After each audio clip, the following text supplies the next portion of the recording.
আসসালামু আলাইকুম, শুভ অপরাহ্ন সবাইকে। আশা করি সবাই ভালো আছেন। বেশ কিছু ক্লাসের পরে আপনাদের সাথে আরেকবার বেরিয়ান লাভের ক্লাস নিয়ে আসলাম। আপনাদের যে নতুন ব্যাচগুলো চলছে সবগুলো ব্যাচে। তো ইতিমধ্যে আপনারা general principles of basic principles of surgery অনেকগুলো চ্যাপ্টার পড়ে ফেলেছেন। তো আজকে আমরা যে টপিক নিয়ে আলোচনা করব, আপনারা পার্ট 1 অলরেডি পড়া শেষ বেসিক প্রিন্সিপালস অফ সার্জারি। তো আমরা এখন পার্ট 2 তে চলে আসবো, যেটা হচ্ছে যে জেনারেল পেডিয়াট্রিক্স। আচ্ছা, তো আপনাদের 27th এডিশনের বইয়ে যেটা ছিল জেনারেল পেডিয়াট্রিক্স, এই হেডিং এ একটা চ্যাপ্টার ছিল যেখানে অলমোস্ট অনেকগুলো টপিকে আসলে একটু একটু করে আলোচনা করা হয়েছিল। হ্যাঁ, এখন নতুন এডিশনের বইয়ে যেটা প্রবলেম সেটা হচ্ছে যে ওই একটা চ্যাপ্টারকে ভেঙে টোটাল 4টা চ্যাপ্টার তৈরি হয়েছে। সো আমি রিসেন্টলি যখন এক্সপিএস এর ক্লাস নেওয়ার সময় চ্যাপ্টারগুলো ভালো করে অ্যানালাইসিস করলাম, ইম্পর্টেন্ট টপিক ক্লাস কি কি লাগবে এগুলো। তো তখন দেখলাম যে আসলে মানে 4টা চ্যাপ্টার করার কোনো যৌক্তিকতা আমি আসলে জানি না কতটুকু কি। কারণ ইম্পর্টেন্ট টপিকগুলো আসলে প্রথম ওই একটা চ্যাপ্টারে বেশ কনসাইজ করে দেওয়া ছিল। এখন এই 4টা চ্যাপ্টারে জাস্ট ভেঙে ভেঙে দেওয়া আছে। এখন কথা হচ্ছে যে পেডিয়াট্রিক্স তো বেসিক্যালি মানে টোটালি আলাদা একটা এন্টাইটি। পেডিয়াট্রিক্স আলাদা ডিপার্টমেন্ট থাকে বা আলাদা একটা এন্টাইটি। হ্যাঁ, তো এই ক্ষেত্রে আসলে আমাদের এখানে এই চ্যাপ্টারের ইম্পর্টেন্স টোটালি কতটুকু, আমাদের যারা জেনারেল সার্জারি ক্যারিয়ার করতে চাই বা হচ্ছে যারা ওই রিলেটেড পরীক্ষা দিব ক্লাস 50 ইয়ার থেকে ইন্টার্নশিপ যারা আছে। হ্যাঁ, আচ্ছা, এখানে একটা ব্যাপার যে আমাদের এই পেডিয়াট্রিক্স অংশটা খুব বেশি পড়তে হবে। ঠিক আছে, এটা এমনিতে যত ইম্পর্টেন্ট হোক না কেন ক্লিনিক্যালি আমাদের কাছে এই যে চ্যাপ্টারগুলো 4টা চ্যাপ্টারে এখানে আসলে খুব বেশি ইম্পর্টেন্ট টপিক নাই। কেন নাই সেটাও বলি, কারণ আপনাদের দেখেন জিআইটি বলেন, তারপর হচ্ছে ইউরোলজি বলেন, হ্যাঁ, এগুলোর প্রত্যেকটা জন্য আলাদা আলাদা ভাবে চ্যাপ্টার আছে। সো ওগুলোতে দেখবেন যে ম্যাক্সিমাম টপিক কিন্তু কভার হয়ে যাবে পেডিয়াট্রিক্সে। যেমন ধরেন ইউরোলজিক্যাল যে টপিকগুলো আছে সেগুলো সবগুলো আপনারা বেরিয়ান লাভের লাস্টের দিকে দেখবেন কিছু চ্যাপ্টার আছে সেগুলোতে আরো ভালোভাবে ডিটেল করে চলে আসছে। আর জিআইটি রিলেটেড বেশ কিছু টপিক, ইন্টেস্টাইনাল অবস্ট্রাকশনের কজগুলো, সেগুলো আপনারা মানে বেরিয়ান লাভে অন্যান্য চ্যাপ্টার জিআইটি রিলেটেড অন্যান্য চ্যাপ্টার এত ভালো পাবেন যে এখানে পড়ার পর আপনার কাছে মনে হবে যে কিছুই পড়ি নাই, একদমই অসম্পূর্ণ একটা নলেজ মনে হবে। হ্যাঁ, আচ্ছা, তারপরেও আমাদের এটা কভার করা, যেহেতু এখানে নতুন ভাবে কিছু এডিশন হয়েছে, সো ওই জিনিসগুলো আমাদের নলেজ রাখতে হবে। আর যেহেতু আপনারা শুধুমাত্র বেরিয়ান লাভ ব্যাচ, সো আপনাদের এখানে আসলে প্রত্যেকটা টপিকই চেষ্টা করবো যে কোনো অংশ যাতে ইম্পর্টেন্ট অংশ যাতে বাদ না যায়, ওইভাবে করে কভার করার জন্য। ওকে, আচ্ছা, তো আমরা আসলে এটাকে বেসিক্যালি দুই ভাগে ভাগ করলাম। একটা অংশ হচ্ছে আমরা আগে একটু দেখে নিই আমরা এখানে কি কি আছে এই জেনারেল পেডিয়াট্রিক্সে। প্রথম যে চ্যাপ্টারটা চ্যাপ্টার 17, এখানে হচ্ছে পেডিয়াট্রিক সার্জারি জেনারেল কিছু বেসিক কথাবার্তা আছে। ঠিক আছে, দেন হচ্ছে যে হিস্ট্রি এক্সামিনেশন রিলেটেড, তারপর ইনগুইনোস্কোটাল মানে রিলিজিয়ন রিলেটেড কিছু আছে, অ্যাবডোমিনাল কিছু আছে, মোটামুটি এগুলাই আছে। সেকেন্ড যে চ্যাপ্টারটা চ্যাপ্টার 18, এখানে দেখেন neonatal surgery, overall neonatal surgery related অনেক কিছু আছে, যেখানে neonatal causes of intestinal obstruction বা এটা কিছু টপিক ইনক্লুডেড।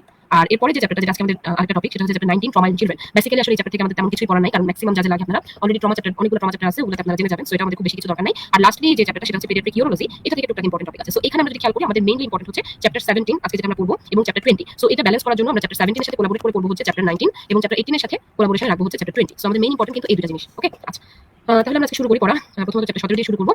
আচ্ছা, এখানে দেখেন বাচ্চাদের প্রত্যেকটা ব্যাপারে কিন্তু বড়দের চেয়ে আলাদা। হ্যাঁ, তো কি কি জিনিস আলাদা সেটা আমাদের জানার জন্য হচ্ছে এই টেবিল নাম্বার 17.1। যেমন ধরেন বাচ্চাদের ক্ষেত্রে, বিশেষ করে ইনফ্যান্ট এবং কিছু ইয়াং চিলড্রেনের ক্ষেত্রে আমরা যদি নোটিস করি, হ্যাঁ, যে অ্যাবডোমেনটা কিন্তু একটু ওয়াইড থাকে, একটু ফোলা করে থাকে, প্লাস হচ্ছে কোস্টাল যে মার্জিনটা সেটা একটু ব্রড থাকে, শ্যালো একটা পেলভিস থাকে। আচ্ছা, আর লিভারটা দেখা যায় কি যে একদম কোস্টাল মার্জিনের ভিতরে চলে যায়। আমরা নরমালি কি পাই, নরমালি কিন্তু কোস্টাল মার্জিনের বাইরে পর্যন্ত পাই, বাচ্চাদের ক্ষেত্রে যেটা একদম কোস্টাল মার্জিনের বিলো পর্যন্ত চলে আসে। আচ্ছা, ব্লাডারের ক্ষেত্রে মজার বিষয় হচ্ছে আমরা মানে বড়দের ক্ষেত্রে দেখা যায় কি যে ইন্ট্রাঅ্যাবডোমিনাল পালপেট করি বা হচ্ছে পেলভিক অর্গান হিসেবে চিন্তা করি, বাচ্চাদের ক্ষেত্রে দেখা যায় ব্লাডার ইজ পার্টলি ইন্ট্রাঅ্যাবডোমিনাল। রিবসগুলোর কথা যদি চিন্তা করি, এগুলো তুলনামূলকভাবে বেশি হরাইজন্টাল থাকবে, আর বাচ্চাদের ক্ষেত্রে যেহেতু কোস্টাল কার্টিলেজগুলো তখন খুব একটা মানে ওসিফাই হয় না, সো এগুলো খুব ফ্লেক্সিবল থাকবে রিবসগুলো। আর আম্বিলিকাসটা থাকবে হচ্ছে রিলেটিভলি লো লাইন। আচ্ছা, আর ইমপ্লিকেশন মানে এই যে বাচ্চাদের ক্ষেত্রে জিনিসগুলো আলাদা, এগুলোর ইমপ্লিকেশনগুলো কি? যেমন একটা কথা বলা হয় যে বাচ্চাদের ক্ষেত্রে আমরা যদি সুপ্রাম্বিলিকাল কোনো একটা ইনসিশন দিই তাহলে আমরা ভালো একটা ট্রান্সভার্স ইনসিশন দিই, মোটামুটি একটা ভালো অ্যাক্সেস পাবো অ্যাবডোমেনের ভিতরে, যেখানে বড়দের ক্ষেত্রে আমাদের অনেক ক্ষেত্রে ভার্টিক্যাল ইনসিশন দিতে হয়। অ্যাবডোমিনাল ট্রমাতে দেখা যায় কি লিভার বা ব্লাডার এগুলো খুব ইজিলি ড্যামেজ হয়ে যেতে পারে। ঠিক আছে, আর রিবের যে জিওমেট্রিটা সেটা তার ভেন্টিলেশনের মুভমেন্ট এগুলোর জন্য বেশি ইম্পর্টেন্ট, বিশেষ করে বাচ্চাদের যে মুভমেন্টটা সেটা কিন্তু বেশি ডায়াফ্রাগমেটিক মুভমেন্ট থাকে। হ্যাঁ, আচ্ছা, তো মোটামুটি এগুলো বেসিক কিছু জিনিস আমাদের জানতে হবে। আচ্ছা, বেসিক পেডিয়াট্রিক ডাটার যে বক্সটা, এগুলো আসলে আমার কাছে মনে হয় না খুব ডিটেইলস আমাদের সার্জারি ফ্যাকাল্টির জন্য লাগবে অ্যাটলিস্ট।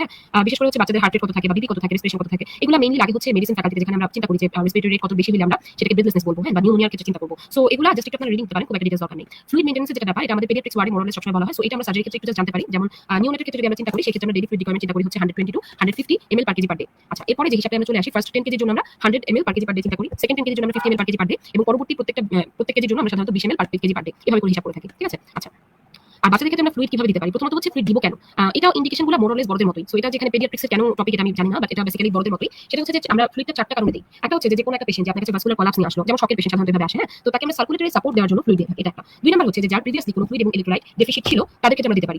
যেমন হচ্ছে ডায়রিয়া পেশেন্টের কিন্তু ফ্লুইড এবং ইলেক্ট্রোলাইট ডেফিসিট থাকে, তো তাদের ক্ষেত্রে আমরা রিপ্লেসমেন্ট ফ্লুইড হিসেবে এটা দিতে পারি। বা কোনো একটা পোস্ট অপারেটিভ পেশেন্ট যার কিনা ডিউরিং অপারেশন এই লসটা হয়েছিল, তাদেরকে মানে অপারেশনের সময় যে লসটা হয়েছে সেটা রিপ্লেসমেন্ট হিসেবে আমরা দিতে পারি। আরেকটা হচ্ছে যে রিপ্লেসমেন্ট অফ অনগোইং লস। এটার এক্সাম্পল কি জানেন? এটার এক্সাম্পল হচ্ছে যে ধরেন কোনো একটা পেশেন্টের কোনো একটা জায়গা থেকে কন্টিনিউয়াস ব্লিডিং হচ্ছে, অথবা ধরেন কোনো একটা পেশেন্টের স্টোমা ব্যাগ দেওয়া, ওই স্টোমা ব্যাগে তার কালেকশন আসছে, অথবা ধরেন কোনো একটা পেশেন্টের ড্রেন টিউব দেওয়া, সো ওই ড্রেন টিউবে তার একটা কালেকশন আসছে, সো এই অনগোইং যে লসটা সেটা রিপ্লেসমেন্ট হিসেবে আমাদের ফ্লুইড দিতে হয়। আর আরেকটা হচ্ছে maintenance outside the neonatal period, overall একটা মেইনটেন্যান্স ফ্লুইড আমাদেরকে দিতে হয়। মানে সব ডিমান্ডগুলো মিট আপ করার পরও মানুষের প্রত্যেকদিন যে ফ্লুইডটা দরকার হয় সেই ফ্লুইড হিসেবে একটা মেইনটেন্যান্স ফ্লুইড পেশেন্টকে দিতে হয়। ঠিক আছে, আচ্ছা, তো এই ফ্লুইডগুলো হিসেবে আমরা যে কোনো জিনিস চুজ করতে পারি, নরমাল স্যালাইন চুজ করতে পারি, হার্টম্যান স্যালাইন চুজ করতে পারি, এনিথিং। হ্যাঁ, এটা খুব বেশি সিগনিফিকেন্ট না যে আমরা কোন ক্ষেত্রে কোন ফ্লুইড দিব এই ক্ষেত্রে। আচ্ছা, আর ওভারঅল এই জিনিসগুলো আমাদের খুব একটা দরকার নেই। আমরা জাস্ট আগেই বললাম যে খুব স্কিপ করে আসলে চ্যাপ্টারটা পড়বো। আপনারা আগে সরি চেয়ে নিচ্ছি যে চ্যাপ্টারগুলো পড়ে আপনারা তেমন কোনো মানে খুব একটা আনন্দ পাবেন না আর কি, টপিকগুলো খুব পচা। আচ্ছা, তারপর আমি চেষ্টা করবো বিশেষ করে যখন ক্লিনিক্যাল টপিকগুলো আলোচনা করবো সেখানে আপনারা কিছু সিনারিও বেস জিনিস দিতে পারবেন। আমি আগে আপনাদের কাছ থেকে জেনে তারপর সেই টপিকগুলো আলোচনা করবো।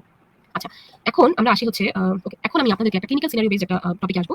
তো এখানে ধরেন আমি আপনার কাছে একটা হিস্ট্রি দিলাম যে একটা পেশেন্ট আসলো যার বয়স কিনা 2 বছর। সে আপনার কাছে আসলো হচ্ছে ইনগুইনোস্কোটাল রিজনে একটা সোয়েলিং নিয়ে। ইনগুইনোস্কোটাল রিজনে একটা সোয়েলিং আপনার কাছে আসলো এবং সে বললো যে সোয়েলিংটা আগে নিজে নিজে ভিতরে চলে যেত, এখন আর যাচ্ছে না। হ্যাঁ, আচ্ছা, এখন আর যাচ্ছে না। এই ক্ষেত্রে আপনার ডায়াগনোসিস কি হবে?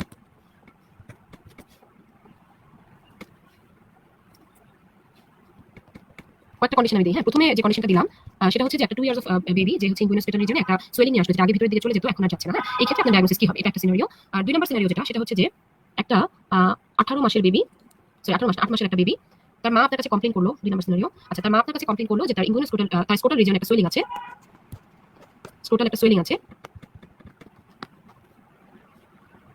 যে সোয়েলিংটার জন্য তার টেস্টিসটা ঠিকমতো পালপেট করা যাচ্ছে না, এবং এই সোয়েলিংটা তার জন্ম থেকে আছে, ঠিক আছে? শুরুতে কম ছিল, পরে বেড়ে গেছে, এরকম একটা সিনারিও আপনার কাছে আসলো। এই দুইটার কোন ক্ষেত্রে আপনার ডায়াগনোসিস কি হবে একটু বলেন তো দেখি। প্রথম কন্ডিশনটা যেটা বললাম যে একটা 2 ইয়ার্স এর বেবি যা ইনগুইনাল স্ক্রোটাল রিজিয়নে একটা নন রিডিউসিবল সোয়েলিং আছে, সেই ক্ষেত্রে এবং হচ্ছে মানে আগে ভিতরে চলে যেতে এখন যাচ্ছে না, এই ক্ষেত্রে আপনার ডায়াগনোসিসটা কি হবে? এবং আরেকটা সিনারিও বললাম যেখানে একটা 8 মাসের বেবির মা আপনার কাছে এসে কমপ্লেইন করতে লাগলো যে তার জন্ম থেকেই স্ক্রোটাল রিজিয়নে একটা সোয়েলিং ছিল, যেটা পরবর্তীতে আস্তে আস্তে একটু বড় হয়েছে এবং হচ্ছে এই সোয়েলিংটার জন্য তার টেস্টিসটা সেপারেটলি পালপেট করা যাচ্ছে না।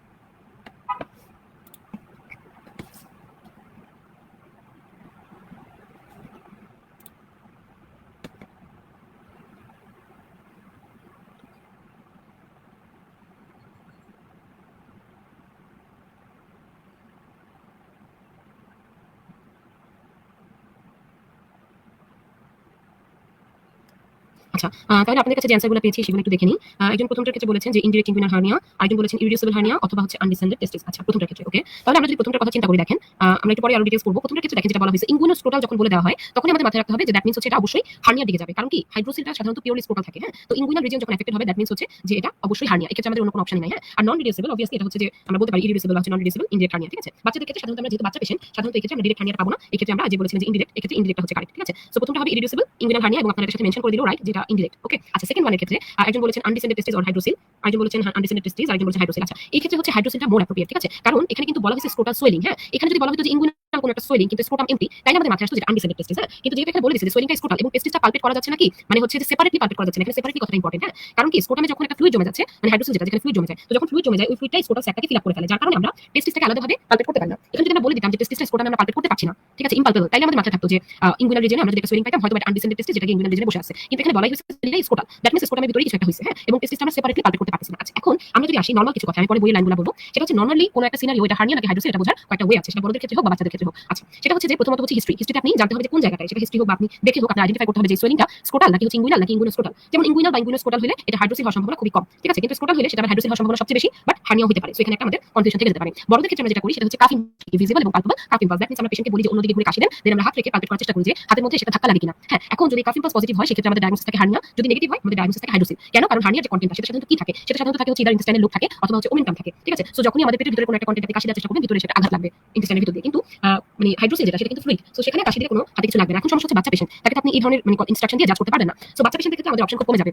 আমরা আরেকটা যে কাজটা করতে পারি সেটা হচ্ছে ট্রান্সইলুমিনেশন টেস্ট, ট্রান্সইলুমিনেশন টেস্ট এবং ফ্লাকচুয়েশন টেস্ট, এই দুটো আমরা পজিটিভ পাবো হচ্ছে স্ক্রোটাল সোয়েলিং এর ক্ষেত্রে। ফ্লাকচুয়েশন টেস্ট মানে হচ্ছে আমরা একটা সোয়েলিং পেলাম, সেটাকে আমরা বড় সোয়েলিং যদি হয় আমরা চারদিক থেকে দেখব, ধরুন এদিক থেকে একটা আঙুল দিয়ে চাপ দিয়ে এদিক থেকে আমরা এই চাপটাকে ফিল করব, আবার এদিক থেকে আমরা একটা আঙুল দিয়ে চাপ দিয়ে এদিক থেকে আমরা চাপটা ফিল করব, ঠিক আছে? বা ভাইস ভার্সা, এদিক থেকে চাপ দিয়ে আমরা এদিকে ফিল করতে পারি এইভাবে। তো এইভাবে করে আমরা যদি দেখি যে ফ্লুইড থাকে ভিতরে, হ্যাঁ? হাইড্রোসিল বেসিক্যালি একটা সিস্ট, তাই না? ফ্লুইড কন্টেনিং একটা ক্যাভিটি। তো যদি এখানে ফ্লুইড থাকে ফ্লুইডের ভিতর দিয়ে একটা ট্যাপ, আমরা যেভাবে মানে অ্যাবডোমেনে কোনো একটা অ্যাসাইটিস হলে আমরা যেভাবে টেস্ট করি ওইরকম ভাবে আমরা যদি এখানে ট্যাপ করি একপাশে ট্যাপ করি আরেকপাশে আমরা ফিল করতে পারবো, হচ্ছে ফ্লাকচুয়েশন টেস্ট পজিটিভ। আরেকটা হচ্ছে যে আমরা যদি ট্রান্সইলুমিনেশন করি, ট্রান্সইলুমিনেশন টেস্ট আমরা যেটা করি সেটা হচ্ছে আমরা একপাশ থেকে একটা টর্চ ধরি, ঠিক আছে? টর্চ আলো দিই এবং এটা 90 ডিগ্রি অ্যাঙ্গেলে আমরা হচ্ছে অবজার্ভ করি একটা চোঙার সাহায্যে সাধারণত, হ্যাঁ? এটা এই দুটো ক্ষেত্রে আমরা বাচ্চাদের ক্ষেত্রে এগুলো করতে পারবো। তো এই দুটো পজিটিভ আমরা পাবো হচ্ছে সাধারণত হাইড্রোসিলের ক্ষেত্রে, হার্নিয়ার ক্ষেত্রে এগুলো আমরা নেগেটিভ পাবো। আচ্ছা, এবার আরেকটা জিনিস হচ্ছে রিডিউসিবিলিটি, কোনো মানে স্টেমে যদি রিডিউসিবল বা হচ্ছে ভিতরে আগে ঢুকে যেত এখন ঢুকছে না, এই টাইপের যদি কোনো সিনারিও চলে আসে তাহলে আমাদের মাথায় মোর লাইকলি রাখতে হবে হচ্ছে হার্নিয়ার কথা। আবার অনেক সময় বলে দেয় যে অনেকদিন ধরে ইনগুইনাল স্ক্রোটাল একটা সোয়েলিং ছিল যেটা এখন সিভিয়ার একটা পেইন ফিল হচ্ছে, যদি এবং জিনিসটা রিডিউসিবল না এরকম কন্ডিশন যদি বলে দেয় তাহলে আপনার মাথায় রাখতে হবে যে এটা সম্ভবত হার্নিয়াটা অবস্ট্রাক্টেড হয়ে গেছে, হ্যাঁ? ভিতরে যে ইন্টেস্টাইনাল লুপ ছিল সেগুলো অবস্ট্রাকশন হয়ে গেছে এবং এখানে যে কোনো সময় ইসকিমিয়া বা গ্যাংগ্রিন ডেভেলপ করে যেতে পারে। আচ্ছা, এখন আমরা যদি একটু ডিটেইলসে দেখি তাহলে দেখেন যে ইনগুইনাল স্ক্রোটাল কোনো সোয়েলিং।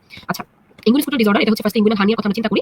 এটা দেখেন বাচ্চাদের ক্ষেত্রে একটু কিছু ক্যালকুলেশন আমাদের জানতে হয়, যেমন 4% ইনফ্যান্টেড থাকবে, এটার সাথে কিছু রিস্ক ফ্যাক্টর থাকে যেমন হচ্ছে prematurity, low birth weight, male sex, এই জিনিসগুলো। এবং আরেকটা মজার বিষয় হচ্ছে যে ইনগুইনাল হার্নিয়া সাধারণত রাইট সাইডে বেশি কমন, হ্যাঁ? আর 10% ক্ষেত্রে এগুলো বাইল্যাটারালি হতে পারে। এটা কন্টেন্ট কি থাকে যেটা আমরা বললাম যে ওমেন্টাম থাকতে পারে, ইন্টেস্টাইন থাকতে পারে, অনেক সময় দেখা যায় কি অ্যাপেন্ডিক্সটাও কন্টেন্ট হিসেবে চলে আসে, সেই ক্ষেত্রে আমরা একটা স্পেশাল নাম দিই, এটা বলা হয় হচ্ছে অ্যামায়ান্স হার্নিয়া। আর যদি মিকেলস ডাইভার্টিকুলাম চলে আসে সেটাকে আমরা বলি হচ্ছে লিটার্স হার্নিয়া, নামগুলো আমাদের জেনে রাখা লাগবে, ঠিক আছে? আচ্ছা, আর আরেকটা হচ্ছে যে আপনার হাইড্রোসিলের কথা যদি আসি, হাইড্রোসিল আর কিছুই না, এটা জাস্ট একটা ফ্লুইড কালেকশন বিটুইন দুইটা লেয়ার। আমাদের যে টিউনিকা ভ্যাজাইনালিস আছে স্ক্রোটামের লেয়ার, টেস্টিসের লেয়ার, তার বাইরে যে দুটো লেয়ার আছে একটা হচ্ছে প্যারাইটাল লেয়ার, একটা হচ্ছে ভিসেরাল লেয়ার। সো টিউনিকা ভ্যাজাইনালিসের এই দুটো লেয়ারের মাঝখানে যদি কোনো একটা ফ্লুইড কালেকশন হয় সেটাকে আমরা বলি হচ্ছে হাইড্রোসিল। হাইড্রোসিলের পেশেন্ট আপনার কাছে অ্যাসিম্পটোমেটিক আসতে পারে, এখানে সাধারণত পেইন থাকে না, হ্যাঁ? কারণ এটা অবস্ট্রাকশন হওয়ার চান্স খুবই কম। সো এটা পেইন থাকতে পারে, নন টেন্ডার থাকবে, ফ্লাকচুয়েশন হতে পারে যেটা বললাম, আর আরেকটা যেটা ট্রান্সইলুমিনেট করে, হ্যাঁ? এবং এটা বাইলেটারাল হতে পারে। আচ্ছা, এখন কথা হচ্ছে যে অপারেশনের ক্ষেত্রে আমাদের কিছু ইন্ডিকেশন লাগে, যেমন আমরা কোনটা কখন অপারেশন করব, ঠিক আছে? হার্নিয়ার ক্ষেত্রে যেটা ইনস্ট্রাকশন থাকে সেটা হচ্ছে যে হার্নিয়া যেহেতু কিছু কমপ্লিকেশন থাকে সেটা হচ্ছে ইরিডিউসিবল হয়ে যেতে পারে, সেটা অবস্ট্রাক্টেড হয়ে যেতে পারে, সেটা স্ট্র্যাঙ্গুলেটেড হয়ে যেতে পারে। সো হার্নিয়ার অপারেশনের ক্ষেত্রে বলা হয় যে অ্যাজ আর্লি অ্যাজ পসিবল আমরা অপারেশন করি, বাট এখানে একটা ব্যাপার আছে, বাচ্চার বয়স 1 থেকে 1.5 বছর হওয়ার আগে আমরা অপারেশন চিন্তা করি না, কারণ যেহেতু এটা জেনারেল অ্যানেস্থেসিয়া দিয়ে করতে হবে, সো এখানে কিছু হ্যাজার্ডস থাকে। ওকে, সো আমরা সাধারণত এটা করতে চাই না। আর হাইড্রোসিলের ক্ষেত্রে বলা হয় যে সার্জারি সাধারণত আমরা করলেও 2 বছরের পরে করি, ঠিক আছে? আচ্ছা, আর সার্জারি যদি আমরা করি, এটা বড়দের ক্ষেত্রে মেইনলি দুইটা প্রসিডিউর আমরা করে থাকি। একটা হচ্ছে প্লাইকেশন করতে পারি, লর্ডস প্রসিডিউর, অথবা আমরা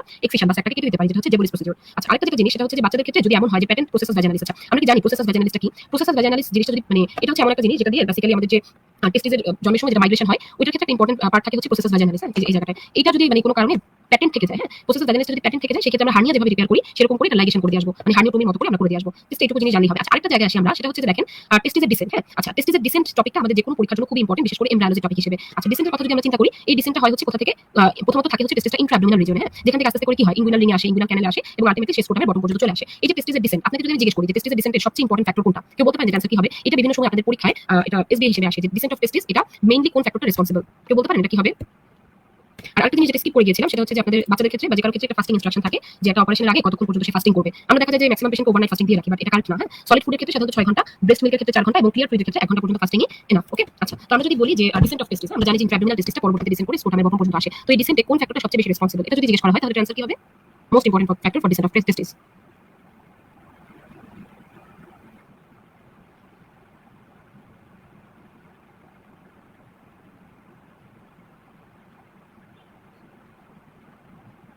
ওকে, একজন অ্যান্সার করেছেন দেখতে পাচ্ছি, আর কেউ কিছু বলবেন?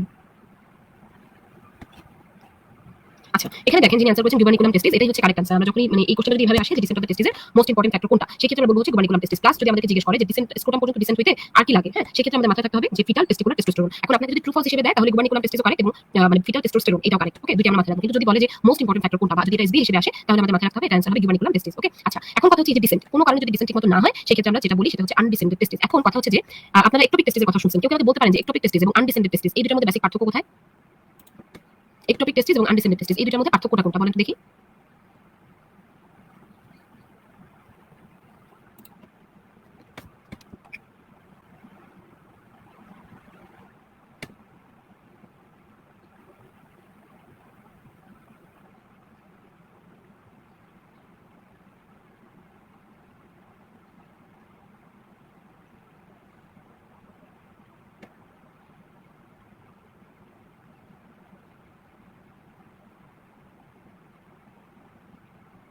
একজন অ্যান্সার দিতে পাচ্ছি বোথ আর ভ্যারিয়েন্ট সাইডস, যদি এটা বুঝতে পারিনি ভ্যারিয়েন্ট সাইড বলতে। আচ্ছা, আর কেউ কিছু বলবেন? Undescended A not into scrotum but anywhere in the tract. আচ্ছা, ট্র্যাক্টের যে কোনো একটা জায়গায় থাকবে আনডিসেন্ডেড। আচ্ছা, হ্যাঁ, মোটামুটি ভাবে এটাই যে আনডিসেন্ডেড মানে হচ্ছে যে তার ডিসেন্টের যে পাথওয়েটা ছিল তার যে কোনো একটা জায়গায় সে আটকা পড়বে। হ্যাঁ, আর যেটা একটোপিক, একটোপিক মানে হচ্ছে সে তার পাথওয়ের বাইরে গিয়ে যদি কোথাও আটকা পড়ে, দ্যাট মিন্স আনডিসেন্ডেড যে নরমাল পাথওয়ে অফ ডিসেন্টের যে কোনো একটা জায়গায় থাকে, একটোপিকটাতে পাথওয়েতে থাকতে পারে, আদার যে কোনো সাইডে থাকতে পারে। এক্স্যাক্টলি। আচ্ছা, এটা মোটামুটি আপনারা ঠিকমতো অ্যান্সার দিতে পেরেছেন, ভেরি গুড। আচ্ছা, তাহলে এখন যদি আমরা দেখি, দেখেন আনডিসেন্ডেড টেস্টিস, এখন আমরা কখন আনডিসেন্ডেড বলবো? পাথওয়েটা কি? পাথওয়েটা হচ্ছে যে সে প্রথমত থাকবে হচ্ছে ইন্ট্রাঅ্যাবডোমিনাল, দ্যাট মিন্স অ্যাবডোমিনের ভিতরে থাকতে পারে। হ্যাঁ, দেন হচ্ছে সে আসবে কোথায়? সে আসবে হচ্ছে ইন্টারনাল ইনগুইনাল রিং।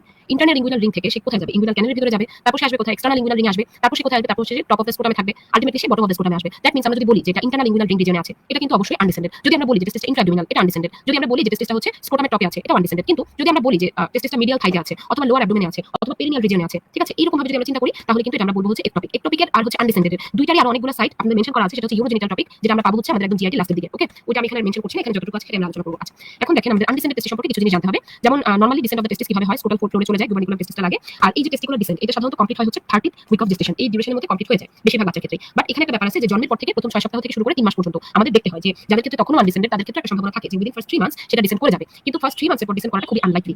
আচ্ছা, এখন কথা হচ্ছে যে যদি আমাদের ডিসেন্ট না করে আমরা কি করব? আমরা সাধারণত 6 থেকে 12 মাসের মধ্যে একটা অর্কিডোপেক্সি করে ফেলবো, অর্কিডোপেক্সি করে টেস্টিসটাকে স্ক্রোটামে নিয়ে এসে ফিক্স করে দেব। আচ্ছা, এখন কথা হচ্ছে যে 6 থেকে 12 মাসের টাইম লিমিটটা কেন? কারণ বলা হয়ে থাকে যে যদি 1 ইয়ার পার হয়ে যায় তাহলে সাধারণত টেস্টিকুলার যে সেলগুলো ছিল, বিশেষ করে স্পার্মাটোজেনিক যে সেলগুলো, সেগুলো সাধারণত নষ্ট হয়ে যেতে থাকে। তাতে কি প্রবলেম হবে? তাতে হচ্ছে পরবর্তীতে পেশেন্ট ইনফার্টাইল হয়ে যেতে পারে। ঠিক আছে? আচ্ছা, আমাকে এখন বলেন তো যে আনডিসেন্ডেড টেস্টিসের একটা কমপ্লিকেশন তাহলে আমি বলে দিলাম, সেটা হচ্ছে ইনফার্টিলিটি। আরো দুটো কমপ্লিকেশন যদি আপনাদের কাছ থেকে জানতে চাই, কেউ বলতে পারেন?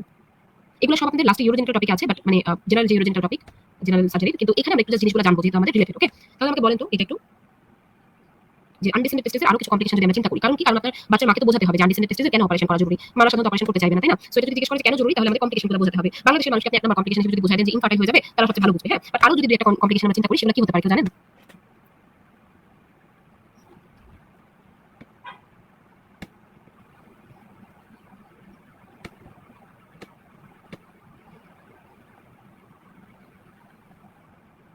ওকে, একটা অ্যান্সার আমি পেয়েছি, আর কেউ কিছু অ্যাড করবেন? বেশ কয়েকটা কমপ্লিকেশন আমরা পেয়ে থাকি, এর মধ্যে 3টাকে আমরা সবচেয়ে বেশি গুরুত্ব দিই। হ্যাঁ, ওকে, আরেকটা অ্যান্সার পেলাম। ওকে, তাহলে যেহেতু testicular atrophy, testicular tumour, undescended testis, আর লিখেছি testicular cancer, secondary sexual character develop করবে না। ওকে, ভেরি গুড। অলমোস্ট সবগুলো অ্যান্সারই আমরা পেয়ে গেছি। সো আমরা এগুলোকে অ্যান্সার হিসেবে নিচ্ছি। তাহলে আপনি জাস্ট এই জিনিসগুলোই বলবেন। একটা হচ্ছে পেশেন্ট ইনফার্টাইল হয়ে যেতে পারে, এটার সাথে রিলেটেড হচ্ছে যে টেস্টিকুলার অ্যাট্রফি যেটা বলেছেন, হ্যাঁ, টেস্টিকুলার অ্যাট্রফি হয়ে পেশেন্ট ইনফার্টাইল হয়ে যেতে পারে। দেন হচ্ছে পেশেন্টের ম্যালিগনেন্সি ডেভেলপ করার চান্স অনেক বেড়ে যায়, হার্নিয়া ডেভেলপ করার চান্স অনেক বেশি থাকে। প্লাস যেহেতু টেস্টোস্টেরন ঠিকমতো রিলিজ হয় না, সো সেকেন্ডারি সেক্সুয়াল ক্যারেক্টারিস্টিক্সগুলো ডেভেলপমেন্টটা ডিলে হয় বা হয় না। ঠিক আছে, এই হচ্ছে আমাদের কয়েকটা কমপ্লিকেশন। এখন কথা হচ্ছে যে আরেকটা কন্ডিশন আছে, যে এই কন্ডিশনে সাধারণত বলা হয় যে মানে সাধারণত দেখা যায় কি যে টেস্টিসটাকে গ্রয়েন পর্যন্ত পালপেবল করতে পারি, স্কোটামে নিয়ে আসা যায়, কিন্তু সেটা আবার গ্রয়েনে চলে যায়। দ্যাট মিন্স এটা হচ্ছে বাচ্চাকে গোসল করানোর সাথে রিলেটেড। মায়েরা অনেক সময় কমপ্লেন করে যে গোসল করানোর টাইমটাতে, বিশেষ করে গরম পানি দিয়ে যদি গোসল করায়, ওই টাইমটা সে মানে গ্রয়েন রিজিয়নে চলে যায়, পরবর্তী সময় আবার সেটাকে টেনে স্কোটামে আনা যায়, এরকম ভাবে একটা কমপ্লেন করে। তো এই কন্ডিশনটাকে আমরা বলি হচ্ছে রিট্রাক্টাইল টেস্টিস। মানে এটাতে পেশেন্টের যেটা ঝামেলা হবে, মা খুব মানে নার্ভাস হয়ে যাবে যে আসলে এটা কি পার্মানেন্ট এরকম হয়ে যাবে কিনা। ঠিক আছে, তো এটার জন্য আমাদের যেটা করতে হবে, মাকে খুব আশ্বস্ত করতে হবে এবং ফলো আপে রাখতে হবে পেশেন্টকে, হ্যাঁ। কারণ হচ্ছে যে সাধারণত এটা স্কোটামে সেটেল ডাউন করে যায় পরবর্তীতে। ঠিক আছে, আচ্ছা, আরেকটা নতুন টার্ম যেটা আপনারা দেখবেন সেটা হচ্ছে যে অ্যাসেন্ডিং টেস্টিস। খুব একটা কমন না, কিন্তু কিছু ক্ষেত্রে বলা হয় কি যে কিছু স্কোটাল টেস্টিস পরবর্তীতে স্কোটামের একদম বটমে না থেকে একটু উপরের দিকে পাওয়া যায়। এটা সাধারণত কেন হয়, যদি কোনো কারণে কর্ডের যে গ্রোথটা, হ্যাঁ, মানে কর্ডের যে গ্রোথটা সেটা যদি ইনসাফিসিয়েন্ট হয়, তাহলে দেখা যায় যে একটা রিট্রাক্টাইল ম্যানারে টেস্টিস কিন্তু উপর দিকে চলে আসতে পারে। মানে টেস্টিস গ্রো করলো ঠিকই, কিন্তু কর্ডটা যদি ঠিকমতো গ্রো না করে, তখন অ্যাসেন্ডিং টেস্টিস আসতে পারে। আচ্ছা, এখন কথা হচ্ছে যে ধরেন আমি বলে দিলাম যে টেস্টিস যে আনডিসেন্ডেড, হ্যাঁ, এটা দুই রকম হতে পারে। একটা হচ্ছে পালপেবল হতে পারে, একটা ইমপালপেবল হতে পারে। পালপেবল কখন আমরা বলবো, যখন ধরেন এটা টপ অফ দ্য স্কোটামে আছে, হ্যাঁ, যেখানে আমরা পালপেট করতে পারছি, বা তার চেয়ে আরেকটু উপরে গ্রয়েন রিজিয়নের জায়গায় বা এক্সট্রা লিঙ্গুলার রিং বরাবর, যেখানে আমরা হয়তো হাতে পালপেট করতে পারছি, এটা একটা হতে পারে। আরেকটা হচ্ছে ইমপালপেবল, যেটা হচ্ছে ইন্ট্রাঅ্যাবডোমিনাল টেস্টিসের ক্ষেত্রে আমরা পাই। এখন আমাকে বলেন তো যে টেস্টিস যদি ইমপালপেবল হয়, তাহলে আমাদের সবার প্রথমে কোন কাজটা করতে হবে? এমনি তো ট্রিটমেন্ট আমরা বলে ফেলছি কি ট্রিটমেন্ট, না, আনডিসেন্ডেড টেস্টিসের অর্কিডোপেক্সি আমরা করি। বাট কথা হচ্ছে যে এটা দুইটা টাইপ, একটা পালপেবল, একটা ইমপালপেবল। যদি ইমপালপেবল টেস্টিস হয়, আপনাকে টেস্টে আমি বুঝিয়ে দিলাম যে ইমপালপেবল টেস্টিস, তো সেই ক্ষেত্রে আপনার প্রথম কাজটা কি হবে?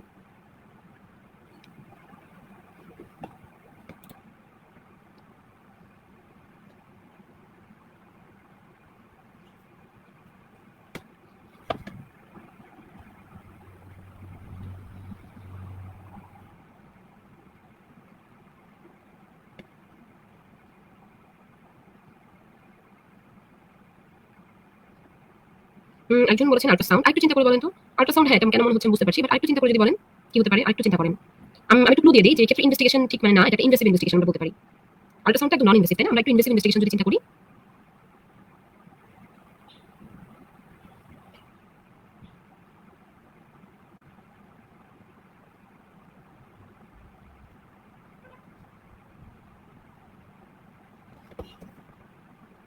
আচ্ছা, যেটা এটাকে বলতে পারছি না, তাহলে আমি বলে দিই। এক্ষেত্রে আমরা যেটা করি সেটা হচ্ছে ল্যাপারোস্কোপি করি। ঠিক আছে, ল্যাপারোস্কোপি আমরা করি। দেখেন, প্রথমত হচ্ছে পালপেবল যদি আমরা পেয়ে যাই, তাহলে আমরা সুন্দরভাবে অর্কিডোপেক্সি করে আসতে পারি, কারণ আমরা মানে জানি যে টেস্টটা কোথায় আমরা পাবো। কিন্তু যদি এটা ইমপালপেবল হয়, হ্যাঁ, সেক্ষেত্রে আমাদের কি করতে হয়? সেক্ষেত্রে আমাদের ল্যাপারোস্কোপি করে তারপর আইডেন্টিফাই করতে হয় টেস্টটা কোথায়। সবার আগে এটা করে দেন আমরা সেটা খুঁজে বের করি, তারপর হচ্ছে আমরা সেটাকে অর্কিডোপেক্সি করে আসবো। ওকে, একজন আনসার করেছেন ল্যাপারোস্কোপি, ভেরি গুড। তাহলে আমরা এখানে ল্যাপারোস্কোপি করব। ওকে, আচ্ছা।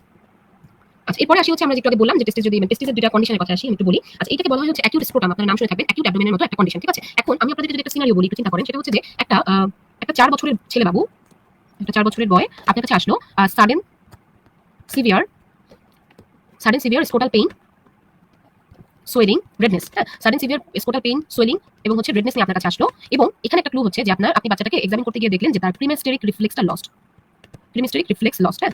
এই ক্ষেত্রে আপনার ডায়াগনোসিস কি হবে? একটা বাবু আপনার কাছে আসলো 4 বছর বয়সে, সাডেন সিভিয়ার একটা স্কোটাল পেইন নিয়ে আসলো, সোয়েলিং এবং রেডনেস আছে, এবং আপনি দেখলেন যে তার প্রিমেস্টেরিক রিফ্লেক্সটা লস্ট। এই ক্ষেত্রে আপনার ডায়াগনোসিস কি হবে? আর আরেকটা কোশ্চেন হচ্ছে যে ধরেন, এটা তো দেখছেন তাই না? আচ্ছা, আরেকটা কোশ্চেন হচ্ছে, ধরেন আমি দিয়ে দিলাম 2 নাম্বার। 2 নাম্বার ধরেন আমি বললাম যে একটা 6 বছরের বাবু আপনার কাছে আসলো, যার কিনা একদিনের একটা হিস্ট্রি স্ক্রোটাল পেইন এবং সেম টাইপের সোয়েলিং এবং রেডনেস আছে, পেইন, সোয়েলিং এবং রেডনেস আছে, এবং তার টেস্টিস যদি আপনি একটু এলিভেট করেন, তাহলে পেইনটা রিলিফ হয়ে যায়। এলিভেট করলে পেইনটা রিলিফ হয়। ঠিক আছে, এরকম একটা কন্ডিশনে আপনার কাছে আসলো। তাহলে বলেন তো এই দুইটার কোনটার ক্ষেত্রে আপনার ডায়াগনোসিস কি হবে?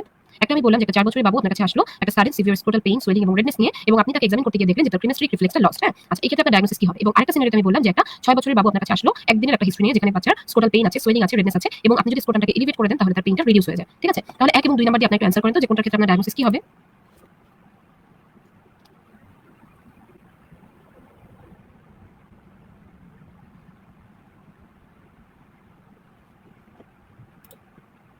একজন অ্যান্সার করেছে 1 নম্বরে টর্শন টেস্টিস, 2 নম্বরে এপিডিডাইম অর্কাইটিস, আরেকজন লিখেছেন প্রথমটা অ্যান্সার টেস্টিকুলার টর্শন। ওকে, তাহলে আমরা যদি দেখে নেই, তাহলে একটু দেখাই আমি ছয়টা আমরা কি লিখেছেন। ওকে, না, ঠিক আছে।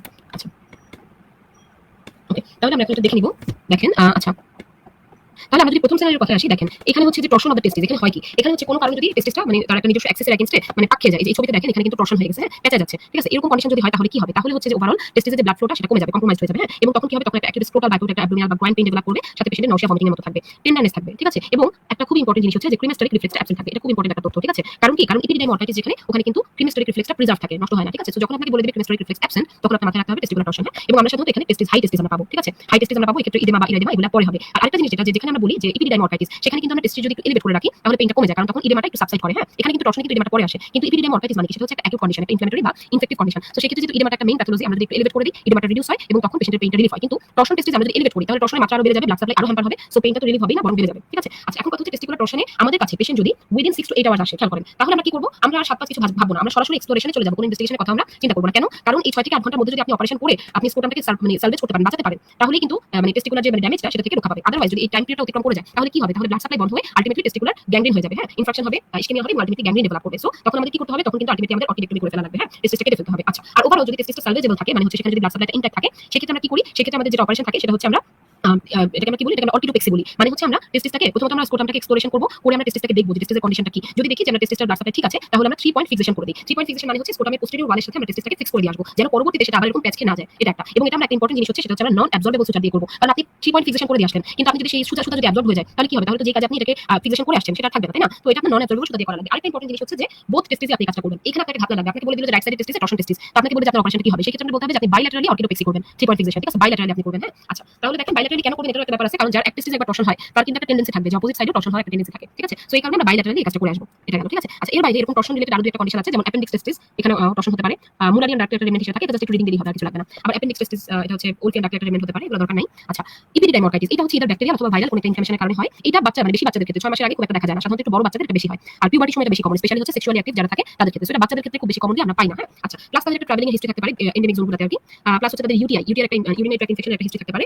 আর এখানে কি কি ব্যাকটেরিয়া ইনভলভ এটা ইম্পর্টেন্ট, মানে কি কি অর্গানিজম ইনভলভ, কেন? কারণ হচ্ছে যে আপনার এক্সপিএস পার্ট 1 পেপার 3 তে কিন্তু মাইক্রোবায়োলজি থেকে কোশ্চেন আসে, সো যেখানে আমরা দেখব যে এরকম কোনো ব্যাকটেরিয়ার নাম বা কোনো একটা অর্গানিজমের নাম সেটা আমাদের মনে রাখতে হবে। সো এপিডিডাইমোরকাইটিসের ক্ষেত্রে কমনলি হয় হচ্ছে ক্লামাইডিয়া, নিজেরিয়া এবং হচ্ছে ইকোলাই, ইস্টেরিয়া কোলাই, এই তিনটা দিয়ে মোস্ট কমনলি হয়ে থাকে, খুব ইম্পর্টেন্ট। হ্যাঁ, এমসিকিউ হিসেবে আসতে পারে। এপিডিডাইমোরকাইটিসের ক্ষেত্রে তাহলে আমরা কিভাবে এটা ট্রিটমেন্ট কি বলতে পারি এপিডিডাইমোরকাইটিসের, এটা আমরা বেসিক্যালি মেডিকেল ট্রিটমেন্ট করব আর কিছু না, মানে যদি ব্যাকটেরিয়া দিয়ে হয় আমরা অ্যান্টিব্যাকটেরিয়া বা মানে আমরা অ্যান্টিবায়োটিক দিব আর কি। আচ্ছা, এখানে পেশেন্ট সাধারণত testicular pain, dysuria, frequency, urethral discharge, fever এই টাইপের ফিচার নিয়ে আসতে পারে। এবং আরেকটা লক্ষণীয় বিষয় হচ্ছে যে এপিডিডাইমোরকাইটিসের পেইনটা কিন্তু তুলনামূলকভাবে একটু কম অ্যাকিউট হবে, মানে আপনাকে একটু টাইম দিবে, কিন্তু টর্শন যেটা ওটা খুব সিভিয়ার সাডেন হবে। হ্যাঁ, এটা আমাদের মনে রাখতে হবে। আর প্রিমেস্টুরাল রিফ্লেক্স এটা ইম্পর্টেন্ট জিনিস, সেটা হচ্ছে প্রেজেন্ট থাকবে। ওকে, আর এলিভেশনে পেইনটা সাবসাইড করবে, খুব ইম্পর্টেন্ট। এটা একটা নাম দিয়েছে তারা, ব্রেন সাইন। হ্যাঁ, আচ্ছা এখন হার্নিয়ার কথা যেটা আমরা আসলাম, হার্নিয়ার ক্ষেত্রে আরেকটা ইম্পর্টেন্ট জিনিস হচ্ছে মিডলাইন হার্নিয়া, সাধারণত এগুলো 4 বছরের মধ্যে রিজলভ করে যায়। এটা একটা। আচ্ছা এখন আপনাকে আরেকটা কন্ডিশন আমি বলি, সেটা হচ্ছে যে ধরেন খালি জায়গায় পড়ে একটা, আচ্ছা ধরেন একটা বাচ্চা আপনার কাছে কত মাসের, আচ্ছা ধরেন একটা 6 মাসের বাচ্চা আপনার কাছে আসলো, তার হচ্ছে রিপিটেড ভমিটিং হচ্ছে, রিপিটেড ভমিটিং, এবং কমপ্লেইন করলো যে যা খায় তাই বমি করে বের হয়ে যায়। ঠিক আছে, যা খায় তাই বমি করে বের হয়ে যায়, এরকম একটা কন্ডিশনে আসলো, এবং ভমিট টাসটা হচ্ছে নন biliary ভমিটাস, নন ভাইলাস ভমিটাস। হ্যাঁ, এই ক্ষেত্রে আপনার ডায়াগনোসিস কি হবে? 6 মাসের একটা বাচ্চা আপনার কাছে আসলো, তার হচ্ছে নন biliary ভমিটিং, এবং সেটা নন biliary, এরকম একটা হিস্ট্রি আপনার কাছে আসলো, আপনার ডায়াগনোসিস কি হবে?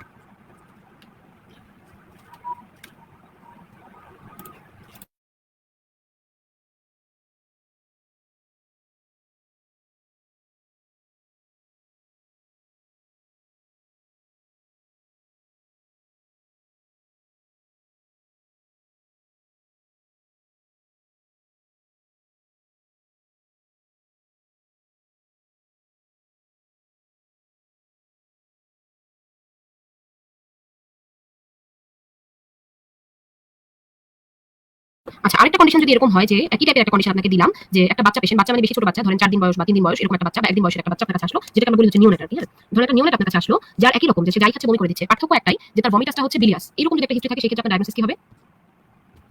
আচ্ছা প্রথম সিনারিওতে আপনারা যেটা অ্যান্সার করেছেন, একজন লিখেছেন কনজেনিটাল পাইলোরিক স্টেনোসিস বা infantile hypertrophic pyloric stenosis, very good, দুজনে কারেক্ট অ্যান্সার করেছেন। তাহলে দেখেন প্রথম সিনারিওটা, দ্বিতীয়টা আপনারা একটু চিন্তা করবেন। হ্যাঁ, প্রথম সিনারিওর ক্ষেত্রে দেখেন ইনফ্যান্টাইল হাইপারট্রফিক পাইলোরিক স্টেনোসিস, এই ক্ষেত্রে সাধারণত আমরা একটা নন bilious প্রজেক্টাইল ভমিটিং পাবো, এবং এটা সাধারণত একটু কম বয়সে শুরু হয়, বাচ্চার বয়স যখন 2 থেকে 6 সপ্তাহ পর্যন্ত থাকে, বাট এটা মানে উইদিন দ্য ইনফ্যান্সি, মানে 1 বছরের মধ্যে যে কোনো সময় এটা হতে পারে। ঠিক আছে, সেক্ষেত্রে আমাদের প্রথমে অন্যান্য কোনো কজ আছে কিনা ভমিটিং এর, ইনফেক্টিভ কজ যেমন মেনিনজাইটিস বা ইউটিআই, এগুলোর জন্য হতে পারে। ফার্স্টে আমাদের এই ডিডিগুলোকে এক্সক্লুড করতে হবে। হ্যাঁ, আচ্ছা আর এখানে পেশেন্ট আরেকটা হিস্ট্রি দিবে, সেটা হচ্ছে একবার যখন ভমিটাসটা শুরু হয়ে যায় তখন এটা ফ্রিকোয়েন্সি এবং ফোর্সফুলনেস সবকিছু কিন্তু আস্তে আস্তে করে বাড়তে থাকে। ঠিক আছে, আচ্ছা এবং সাধারণত দেখা যায় কি মোটামুটি ভাবে 1 in 300 ইনফ্যান্টস এটা দিয়ে এফেক্টেড থাকে, এবং মেইলের আক্রান্ত হওয়ার চান্সটা ফিমেলের তুলনায় 4 গুণ বেশি। যেহেতু এখানে বাচ্চা কন্টিনিউয়াসলি ভমিটিং করতেছে, সো স্বাভাবিক আমরা যদি ক্লিনিক্যাল এক্সামিন করি আমরা পেশেন্টের ওয়েট লস পাবো, ডিহাইড্রেটেড পাবো। অ্যাবডোমিনাল আল্ট্রাসাউন্ড যদি আমরা করি তাহলে আমরা কি দেখবো, দেখবো যে একটা থিকেন্ড লেন্থেন্ড একটা পাইলোরাস। আচ্ছা এখানে একটা ইম্পর্টেন্ট জিনিস হচ্ছে যে তাহলে দেখেন এখানে অবস্ট্রাকশনের জন্য ভমিটিংটা হচ্ছে, তাই না? এখানে সমস্যাটা কোন জায়গায়? সমস্যাটা হচ্ছে একদম পাইলোরাস রিজিয়নে বা হচ্ছে first part of the duodenum. বড়দের ক্ষেত্রে যেরকম আমরা পাইলোরিক স্টেনোসিসের ক্ষেত্রে বলে দিই যে ফার্স্ট পার্ট অফ দ্য ডুওডেনামে হয়ে থাকে সমস্যা, ঠিক বাচ্চাদের ক্ষেত্রেও সেরকম first part of the duodenum বা হচ্ছে পাইলোরাস রিজিয়ন, ওই জায়গাটায় কোনো কারণে স্টেনোস বা হচ্ছে সংকুচিত হয়ে গেলে, ওই জায়গাটা মাসেলগুলো থিকেন হয়ে গেলে তখন এই কন্ডিশনটা ডেভেলপ করে। এখন এই যে আমরা বলতেছি নন bilious ভমিটিং, এইটার কারণটা কিন্তু এটাই। কারণ আপনি দেখেন bilious কখন হইতো, ডুওডেনামের কোন পার্টে এসে বাইল ডাক্টটা ওপেন করে, বাইল ডাক্টটা এসে কিন্তু second part of the duodenum যেখানে অ্যাম্পুল অফ ব্যাটার থাকে ওই জায়গাটায় এসে ওপেন করে। সো যেহেতু এখানে স্টেনোসিসটা ফার্স্ট পার্টে অথবা পাইলোরাস রিজিয়নে, সো এখানে কিন্তু সেকেন্ড পার্ট বা মানে বাইল আসার কোনো সম্ভাবনা থাকছে না, জাস্ট সে যা খাবে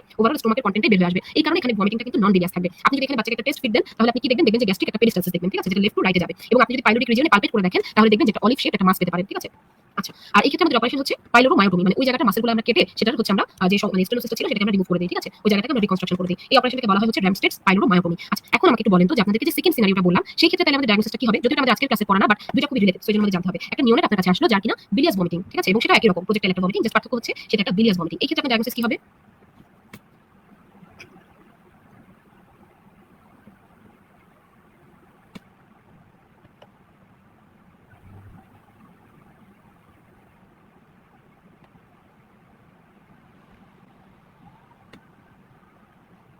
একজন আনসার করেছেন ভলভুলাস। আরেকটু চিন্তা যদি করি, ভলভুলাস তো সাধারণত লার্জ ইন্টেস্টাইনের সমস্যা, তাই না? Mainly sigmoid. তো সিগময়েড কোলনের সমস্যা হলে আমরা ইন্টেস্টাইন অবস্ট্রাকশন পাবো ঠিকই, কিন্তু সেখানে কিন্তু ভমিটিংটা এতটাও প্রমিনেন্ট থাকবে না। হ্যাঁ, আরেকটু যদি আমরা চিন্তা করি, ভলভুলাসটা নিওনেটেড ইন্টেস্টাইন অবস্ট্রাকশনের ক্ষেত্রে অন্যতম কমন একটা কজ, হ্যাঁ? কিন্তু এখানে এরকম সিনারিওতে আমাদের ডায়াগনোসিসটা একটু ডিফারেন্ট হবে। কি হবে বলেন তো দেখি?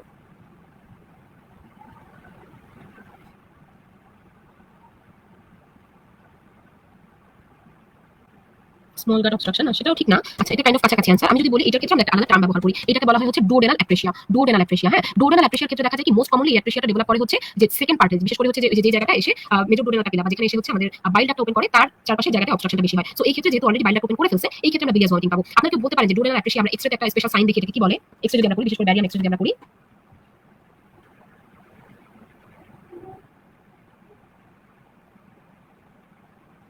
ডুওডেনাল অ্যাপ্রেশিয়ার ক্ষেত্রে আমরা যদি একটা এক্সরে করি, আমরা একটা সাইন দেখতে পাই। কেউ বলতে পারেন এটা কি সাইন বলা হয়?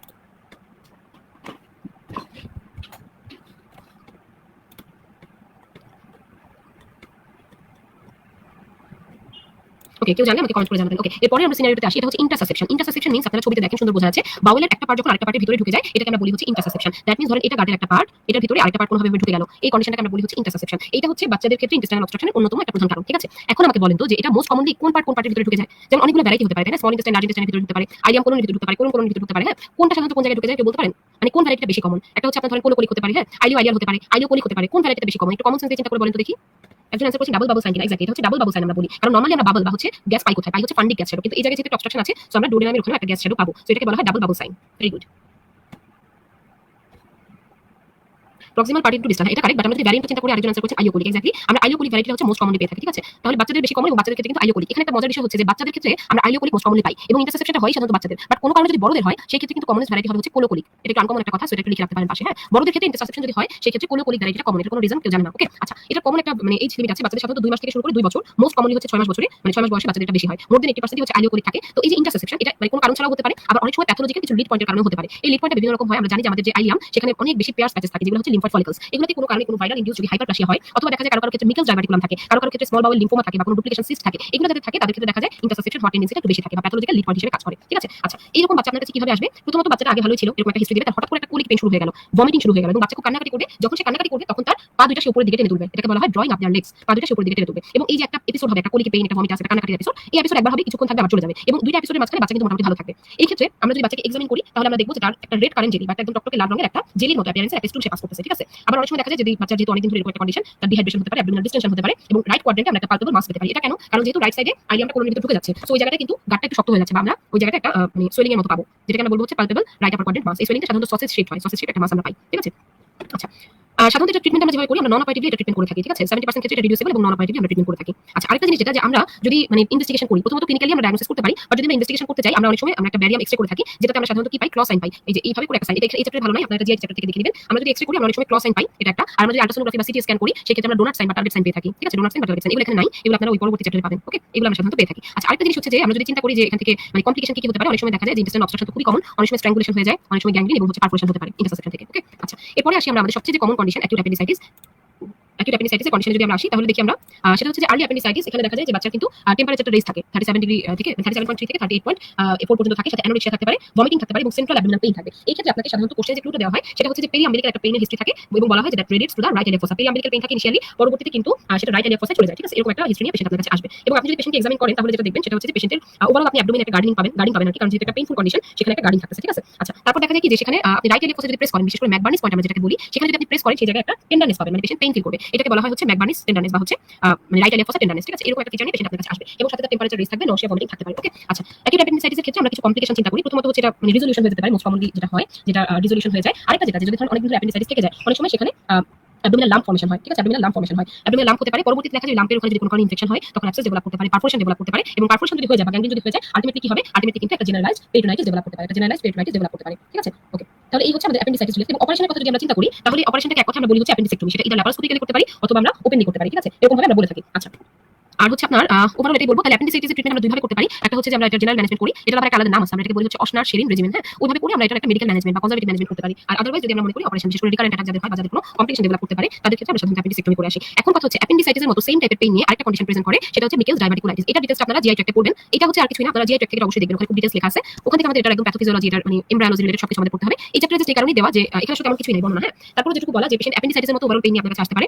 আর বেসিক্যালি মিকেলস ডায়াবেটিকুলামের যে প্যাথোলজিগুলো এটা কিছু একটপিক টিস্যুর কারণে হয়। এখানে একটপিক গ্যাস্ট্রিক মিউকোজা থাকতে পারে, প্যানক্রিয়াটিক টিস্যু থাকতে পারে, যার কারণে এখানে আলসারেশন হতে পারে, এখানে পারফোরেশন হতে পারে, এখানে প্যানক্রিয়াটাইটিসের মতো করে ফিচার বা ইনফ্লামেশন ডেভেলপ করতে পারে। ওকে, অনেক সময় এখান থেকে ডায়াবেটিকুলাইটিস, অবসেস, যেকোনো অবস্ট্রাকশন এরকম যেকোনো কিছু নিয়ে পেশেন্ট আপনার কাছে প্রেজেন্ট করতে পারে। এটা ডিটেইলস আপনারা অবশ্যই জিআই ট্র্যাক্টের চ্যাপ্টারগুলো থেকে পড়বেন। আচ্ছা, ওভারঅল তারপর আমাদের জানতে হয় অ্যানোরেক্টাল কিছু প্রবলেম। এখানে কনস্টিপেশন সম্পর্কে কিছু কথা লেখা, এগুলো খুব একটা দরকার নাই কারণ এগুলো একদম মেডিকেল কন্ডিশন। আর হার্শফ্রাং ডিজিজ আমরা এখানে পড়বো না, আমরা কালকে যখন নিউনাটোলজি পড়বো তখন আমরা সেখান থেকে পড়বো। আচ্ছা, রেক্টাল প্রোলাপস এটা হচ্ছে কোনো কারণে যদি রেক্টামটা অ্যানাল ক্যানাল দিয়ে বাইরের দিকে চলে আসে সেই কন্ডিশনটাকে আমরা বলি হচ্ছে রেক্টাল প্রোলাপস। এটা বাচ্চাদের ক্ষেত্রে সাধারণত শুধুমাত্র রেক্টাল মিউকোজাটা প্রোলাপস করে, আর বড়দের ক্ষেত্রে দেখা যায় একদম রেক্টামের সবগুলো লেয়ার নেই বাইরের দিকে চলে আসে। এবং এটা সাধারণত কখন হবে? যখন স্ট্রেনিং বা হচ্ছে ডেফিকেশনের সময় বা স্কোয়াটিং এর সময় এক্সাজারবেট যখন করে যাবে, তখন ইন্টারনাল প্রেসারটা যখন বেড়ে যাবে তখন সাধারণত এই কন্ডিশনটা ডেভেলপ করে। ওকে, এগুলো আমাদের ডিটেইলস লাগবে না। লাস্টলি হচ্ছে পেডিয়াট্রিক সার্জিক্যাল অনকোলজি। এটা থেকে আমরা এখানে দুইটা টিউমার দেখবো। সাধারণত আমরা যদি বাচ্চাদের লাম্বার রিজিওনে কোনো একটা সোয়েলিং পাই বা কোনো একটা লাম্প আমরা পালপেট করি, আমাদের দুইটা ডায়াগনোসিস মাথায় রাখতে হয়। একটা হচ্ছে নিউরোব্লাস্টোমা আর একটা হচ্ছে ওয়েলস টিউমার বা নেফ্রোব্লাস্টোমা। নিউরোব্লাস্টোমা আর কিছুই না, এটা হচ্ছে সাধারণত অ্যাড্রেনাল যে মেডুলা সেখান থেকে আসে এবং সিম্প্যাথেটিক গ্যাংলিয়া থেকে আসে এবং এটা সাধারণত অ্যাবডোমিনাল অথবা প্যারাভার্টেব্রাল একটা মাস হিসেবে প্রেজেন্ট করে। এটা খারাপ দিক হচ্ছে এটা সহজেই লিম্ফেটিক্স বা হচ্ছে লিম্ফ নোডগুলোতে মেটাস্টাসাইজ করে যেতে পারে বা ব্লাডের মাধ্যমে বোনস এবং লিভারে যেতে পারে। খুবই খারাপ। এবং আমরা ডায়াগনোসিসের ক্ষেত্রে দেখব যে ইউরিনারি যে ক্যাটেকোলামাইন লেভেল সেটা বেড়ে যাবে, যেহেতু এটা সিম্প্যাথেটিক নার্ভাস সিস্টেম বা হচ্ছে অ্যাড্রেনাল মেডুলাতে হয়, যেখান থেকে ক্যাটেকোলামাইনসগুলো রিলিজ হয়। আর ওয়েলস টিউমার হচ্ছে বাচ্চাদের যে কিডনি টিউমার, এটা একটা ম্যালিগন্যান্ট রেনাল টিউমার যেটা এমব্রায়োনিক সেল থেকে আসে এবং অ্যাবডোমিনাল মাস আমরা সাধারণত 1 থেকে 4 বছরের বাচ্চাদের বেশি পাই। এটা অনেক সময় রেনাল ভেইন পর্যন্ত এক্সটেন্ড করে যায় এবং ভেনাস কেভাতে এক্সটেন্ড করতে পারে। সো এটা লিম্ফ নোড অথবা ব্লাড যেকোনো ভাবে এটা মানে মেটাস্টাসাইজ করতে পারে। খুব একটা ডিটেইলস দরকার নেই। আচ্ছা, তাহলে আপনারা আমাকে একটু বলেন যে এই চ্যাপ্টারটাতে আপনাদের কারো কোনো কনফিউশন আছে কিনা? আমরা পরে চ্যাপ্টার 19 এ চলে যাব। ঠিক আছে, একটু দেখেন 19 থেকে আমাদের আসলে কিছুই পড়া লাগবে না, জাস্ট আমি একটু কয়েকটা জায়গা দেখাই দিব। সো আমাদের মেইন পড়া কিন্তু এটাই। হ্যাঁ, সো আমাকে একটু অ্যানসার করেন যে আপনাদের কারো কোনো কনফিউশন আছে কিনা। আমি একটু কমেন্টগুলো চেক করে নিই। আচ্ছা, ওরা আপনারা আইলিওকোলিক, হ্যাঁ আইলিওকোলিক কথা বলেছিলেন ইন্টারসেপশনের ক্ষেত্রে। তাহলে বাচ্চাদের ক্ষেত্রে মোস্ট কমন ভ্যারাইটি হচ্ছে আইলিওকোলিক। চারজন বলেছেন why red jelly like stool. আচ্ছা, বাচ্চাদের ক্ষেত্রে যখন আমরা ইন্টারসেপশন চিন্তা করি তখন আমরা যদি তার ডায়াপার অথবা তার বেডে যখন দেখি আমরা একদম ব্লাডি কালার টাইপের একটা স্টুল পাই। এখানে বেসিক্যালি দুটো উপাদান থাকে, একটা হচ্ছে ব্লাড এবং আরেকটা হচ্ছে মিউকাস। এই দুটো মিক্স আপ হয়ে এরকম একটা, যেহেতু জেলিটা কি হয় আঠালো হয়, এই দুটো মিক্স আপ হয়ে এরকম একটা মানে অ্যাপিয়ারেন্স ক্রিয়েট করে। আচ্ছা, এটা কেন হতে পারে? এটা যতটুকু মনে হচ্ছে যে যেহেতু ইন্টেস্টাইনের একটা লেয়ার একটা পার্ট আরেকটা পার্টের ভিতরে ঢুকে যায় ভাবে করে। সো এই ক্ষেত্রে দেখা যায় কি যে আমরা একটা কমপ্লিকেশন কিন্তু আগে দেখলাম যেখানে ইসকেমিয়া হতে পারে বা হচ্ছে গ্যাংগ্রিন পারফোরেশন হতে পারে। সো আমরা জানি যে জিআইটির ওয়ালগুলোতে অনেকগুলো সুপারফিশিয়াল ভেইন থাকে এবং হচ্ছে আর্টারি থাকে। তো যখন এরকম একটা লেয়ার আরেকটা লেয়ারের ভিতরে ঢুকে যায় তখন কন্টিনিউয়াসলি কিন্তু এই ইন্টেস্টাইনের উপর একটা চাপ সৃষ্টি হয়। এই চাপের কারণে সুপারফিশিয়াল যে ভেসেলগুলো ছিল বা ভেইনগুলো ছিল সেগুলো অনেক সময় এনগলজড হয়ে যেতে পারে এবং অনেক সময় সেগুলো যেভাবে আমাদের হেমোরয়েডসের যে প্যাথোফিজিওলজিটা, যে প্রেসার বেশি হয়ে গেলে ওই জায়গাটায় বা স্ট্রেনিং বেশি হয়ে গেলে সেখানে ওই সুপারফিশিয়াল যে ভেইনগুলো আছে সেগুলো সোয়েলিং হয়ে ব্রেকডাউন হয়ে ব্লিডিং হতে পারে। হ্যাঁ, সেম ম্যানারে হচ্ছে অনেক সময় দেখা যায় যে একটা প্রেসারের কারণে, একটা প্রেসার ইফেক্টের কারণে এই স্টুলের মিউকাস এবং হচ্ছে যে তার ব্লাড এই দুটো মিলে স্টুলের সাথে মিলে তার এই রেড কালার যে অ্যাপিয়ারেন্সটা ক্রিয়েট করছে। ওকে, আচ্ছা, তো এটা হচ্ছে একটা প্যাথোফিজিওলজি। ঠিক আছে, মানে বেসিক্যালি এটা কমপ্লিকেশনগুলো বা অনেকদিন যখন লং স্ট্যান্ডিং থাকে তখন এই কন্ডিশনটা ডেভেলপ করতে পারে। এটা হচ্ছে মোস্ট প্রবাবল প্যাথোলজি আর কি। হ্যাঁ, আচ্ছা, তাহলে আমরা পরের অংশটাতে চলে যাই। ট্রমার ক্ষেত্রে বড়দের বাচ্চাদের খুব বেশি পার্থক্য নেই। বড়দের ক্ষেত্রে আমরা যা যা করছি সেরকমই। ধরেন একটা মাস ক্যাজুয়ালিটি হলো বা একটা জায়গায় কোনো একটা ট্রমা হলো, সেই ক্ষেত্রে ইনজুর্ড বাচ্চাকে আমরা অ্যাসেস করব কিভাবে? এটার একটা কমন প্রোটোকল বলা হয় হচ্ছে এটিএলএস প্রোটোকল বা হচ্ছে অ্যাডভান্সড ট্রমা লাইফ সাপোর্ট। এটার মধ্যে টোটাল দুইটা পার্ট আছে, তিনটা পার্ট। একটা হচ্ছে প্রাইমারি সার্ভে, একটা হচ্ছে সেকেন্ডারি সার্ভে এবং 3 নাম্বারটা হচ্ছে ডেফিনিটিভ ট্রিটমেন্ট। ঠিক আছে, এর মধ্যে প্রাইমারি সার্ভেটাকে আমরা হিসাব করি হচ্ছে C A B C D E এভাবে করে। এর মধ্যে প্রথম সিটা নতুন যুক্ত হয়েছে, আগে এটিএলএস গাইডলাইন এটা ছিল না। এই সিটা দিয়ে বলা হয় হচ্ছে কন্ট্রোল অফ হেমোরেজ। হ্যাঁ, সাধারণত প্রথম কাজ আমাদের থাকে হচ্ছে হেমোরেজটাকে কন্ট্রোল করা। এরপরে এবিসিডি আমরা জানি, এডি হচ্ছে আমরা এয়ারওয়েটাকে সিকিউর করি বা টেস্ট করি এবং সাথে হচ্ছে আমরা সিএস সার্ভাইকাল স্পাইনটাকে কন্ট্রোল করি। আচ্ছা, এটা আমরা বিভিন্নভাবে করতে পারি। যদি কোনো একটা অবস্ট্রাকশন থাকে সেটাকে আমাদের রিমুভ করতে হয়, পেশেন্টকে একটা নিউট্রাল পজিশনে রাখতে হয়। ঠিক আছে, এবং নেকটা যাতে কোনোভাবে বাঁকায় না যায় সেজন্য আমাদেরকে নেক সোজা রাখতে হয় সার্ভাইকাল স্পাইনটাকে। বি দিয়ে আমরা যেটা বলি সেটা হচ্ছে ব্রিদিং প্লাস অক্সিজেনেশন। পেশেন্টের হাইপোক্সিয়া যেন ডেভেলপ না করে সেজন্য পেশেন্টের ব্রিদিংটাকে আমাদের এনশিওর করতে হয়। সেটাই দ্বারা আমরা ফেস মাস্ক দিয়ে করতে পারি বা আমাদের প্রয়োজন হলে অক্সিজেনেশন করতে হয়। 3 নাম্বার যেটা সেটা হচ্ছে সার্কুলেশন। সার্কুলেশন মিন্স হচ্ছে পেশেন্টের যেহেতু একটা ব্লিডিং হচ্ছে বা একটা ট্রমার পেশেন্ট, তার প্রচুর পরিমাণে ব্লাড লস হয়। ব্লাড লস হওয়ার কারণে পেশেন্টের কিন্তু হাইপোভলিমিয়া বা হাইপোভলিমিক শক ডেভেলপ করতে পারে এবং হচ্ছে তার একটা হাইপোটেনশন ডেভেলপ করে। সো সেই ক্ষেত্রে আমাদের যেটা ম্যানেজমেন্ট, আমরা দুটো লার্জ বোর ক্যানুলা ওপেন করব এবং পেশেন্টকে প্রচুর পরিমাণে ব্লাড সুযোগ থাকে আমরা ব্লাড যদি ক্রস ম্যাচিং হচ্ছে গ্রুপিং করে রাখতে পারি, ব্লাড দিব। আর যতক্ষণ না পর্যন্ত আমরা ব্লাড পাবো তার পর্যন্ত আমরা পেশেন্টকে ক্রিস্টালয়েড ফ্লুইড দিয়ে সাধারণত রিসাসিটেশন করে থাকি। ডি হচ্ছে ডিসেবিলিটি, পেশেন্টের কোনো ডিসেবিলিটি থাকলে সেটা হচ্ছে আমরা কারেকশন করি এবং এটা আমরা দেখি হচ্ছে পেশেন্টের সাধারণত গ্লাসগো কোমা স্কেল বা জিসিএস স্কেলটা ইউজ করে, যেখানে আমরা 15 পর্যন্ত মার্কিং করি, সেটা নাম্বারের উপর ভিত্তি করে আমরা দেখি যে কোনো একটা ডিসেবিলিটি আছে কিনা। আর লাস্টলি ই দিয়ে হচ্ছে আমরা এক্সপোজার করি, কারণ আমরা তো প্রথমে ইনিশিয়াল ম্যানেজমেন্ট বা রিসাসিটেশনটা করে ফেললাম, দেন এক্সপোজার করে আমরা দেখি যে পেশেন্টের অন্য কোনো জায়গায় অন্য কোনো সমস্যা, যেমন কোনো একটা জায়গায় ফ্র্যাকচার থাকতে পারে, পেশেন্টের কোনো জায়গায় হচ্ছে অন্য কোনো একটা অর্গান ইনজুরি থাকতে পারে, এই জিনিসগুলো আমরা দেখে নিই। ঠিক আছে, আচ্ছা, তাহলে এই হচ্ছে আমাদের এটিএলএস প্রোটোকল। আর এর বাইরে হচ্ছে ইনজুরি সিভিয়ারিটি স্কেল, এগুলো খুব একটা দরকার নাই, এগুলো একদমই আসলে লাগে না আপনাদের। আপনারা যখন মানে ট্রমার উপর আপনাদের অনেকগুলো চ্যাপ্টার আছে, আমাদের এই পেডিয়াট্রিক্স এবং হচ্ছে পেডিয়াট্রিক কেয়ার শেষ হলে আপনাদেরকে মেন্টর হচ্ছে যখন ট্রমা এবং হচ্ছে অর্থোপেডিক্স চ্যাপ্টারগুলো পড়াবেন তখন আপনারা দেখবেন যে মানে এগুলো অনেক ডিটেইলস লেখা। বাচ্চাদের ক্ষেত্রে আসলে এগুলো খুব একটা আমাদের লাগে না। ঠিক আছে, আচ্ছা, এগুলো একদমই দরকার নেই, আপনি স্কিপ করে যান, স্কিপ করে যান। আচ্ছা, এখানে দেখেন একটা ভালো চার্ট আছে, table number 19.1 skin injury scale. এটা আমি দেখিনি সচরাচর, আমাদের দেশেও কোনো পরীক্ষায় আসে, অনেক সময় এমআরসিএস পরীক্ষা এগুলো লাগতে পারে। সো কেউ যদি ইন্টারেস্টেড হন এটা একটু দেখে নিতে পারেন ইনজুরি স্কেলগুলো। হ্যাঁ, লিভার ইনজুরি, স্কিন ইনজুরি স্কেলগুলো আপনারা একটু দেখে নিতে পারেন। রেনাল ইনজুরি খুব কম আসে, যাও আসে লিভারটা মাঝে মাঝে আসে, আর কিছু আসে না। আচ্ছা, আর পেডিয়াট্রিক ট্রমা যে সামারি বক্স 19.1 এটা একটু দেখে নেবেন। ওকে, আজকে আমাদের আসলে 17 নাম্বার চ্যাপ্টারটা অনেক বেশি ডিটেইলস করতে হয়েছে, কারণে আমাদের আরেকটা চ্যাপ্টার বেসিক্যালি কিছুই নাই, তো আমাদের মেইন পড়া ছিল হচ্ছে 17 নাম্বার। আমরা ইনশাআল্লাহ নেক্সট ক্লাসে 18 এবং 20 নাম্বার চ্যাপ্টার পড়বো, এবং আমার যেটা প্ল্যান, আমার মনে হয় যেটা বেটার হবে সেটা হচ্ছে যে দুইটা পুরো পেডিয়াট্রিক্স টপিকটা পড়ার পরে একবারে আপনারা একটা বড় এক্সাম দিয়ে ফেলেন, ঠিক আছে? সো আমি মানে পারলে আপনাদের যে পরের টপিকের ক্লাসটা মানে চ্যাপ্টার 18 এবং 20 সেটা একদিন আগে আনলাম, দেন আপনারা পরবর্তী ক্লাসের আগে একবারে দুটো এক্সাম দেন, বড় বেশি করে কোশ্চেন দিয়ে একবারে, কারণ এইটুকু পড়ার মধ্যে যদি এক্সাম দেই তাহলে আসলে মানে বেশি সহজ হয়ে যায় আর কি, কারণ অনেকগুলো কোশ্চেন আমরা অলরেডি আজকে আলোচনা করে ফেলছি। সো এইভাবে দিলে বেশি সহজ হয়ে যাবে পড়াটা। হ্যাঁ, তো আমরা যেটা করবো যে আপনাদের একবারে পুরো মানে সবগুলো টপিক পড়া শেষ হলে একবারে কোশ্চেনটা করবো। ওকে, আপনি কারো কোনো এটাতে দ্বিমত আছে কিনা বলেন তো? যদি আপনাদের সমস্যা থাকে তাহলে আমরা চ্যাপ্টার ওয়াইজ দিতে পারি, বাট আমার কাছে মনে হচ্ছে আপনারা পুরোপুরি পেডিয়াট্রিক্স পড়ার পরে, কারণ একটা চ্যাপ্টার আরেকটা চ্যাপ্টারের সাথে ইন্টারলিঙ্ক। হ্যাঁ, ইউরোজেনিটালের সাথে আপনার আজকে যে টপিকগুলো ইমিউনো এটা রিলেটেড, সো একবার এক্সামটা দিলে আপনাদের জন্য ভালো হবে। ওকে, আচ্ছা, তাহলে আপনাদের কারো কোনো কোশ্চেন থাকলে বা কোনো কনফিউশন থাকলে একটু কমেন্ট করে জানান, আদারওয়াইজ আমি ক্লাসটা শেষ করবো। আর আগে বলে নিচ্ছি, এই চ্যাপ্টারগুলো আপনার খুব একটা মানে আনন্দ নিয়ে পড়ার মতো চ্যাপ্টার হয়তো না। আমি যতটুকু চেষ্টা করছি আপনাদের সিনারিও বেস করে পড়ানো, কারণ এই চ্যাপ্টারগুলো আসলে খুব বেশি পড়ার টপিক নাই, খুবই পচা। আপনাদেরকে আবার ভালো টপিক আমি দিতে পারবো আশা করি পেলে অপারেটিভ কেয়ারের সময়, কারণ এই চ্যাপ্টারগুলোতে মজার কিছু নাই। হ্যাঁ, আর ম্যাক্সিমাম জিনিস আপনাদের জানা টপিক। হ্যাঁ, ওকে, তাহলে আমি ক্লাস শেষ করছি। সবাইকে অনেক ধন্যবাদ আপনাদের অ্যাক্টিভ পার্টিসিপেশনের মাধ্যমে এরকম একটা বোরিং টপিকের ক্লাসেও সবাই মনোযোগ দিয়ে করার জন্য। সবাই ভালো থাকবেন, আসসালামু আলাইকুম, শুভরাত্রি।